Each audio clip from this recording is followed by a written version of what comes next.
If you're citing your source, you're coming off as an expert. Doesn't mean that you have a PhD. Doesn't mean that you say, oh, I went to this university. Doesn't mean that you mention all this other stuff.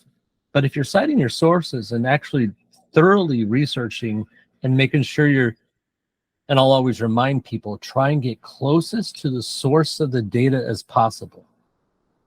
Just like in business, if you're in manufacturing, you're always trying to get closer to the source, get past this middleman, get past this middleman. You're reducing pennies, but millions and millions of pennies.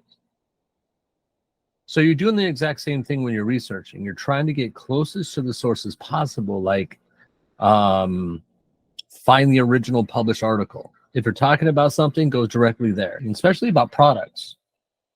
You know, a lot of people will like cite like someone else's blogs and stuff. This is what I never understood about the niche, about niche sites.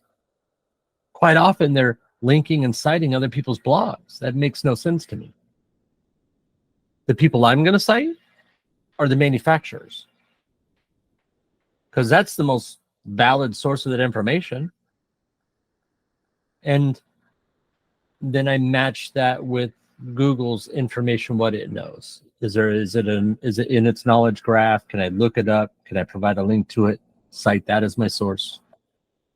Because then I'm citing directly their GK, authoritativeness.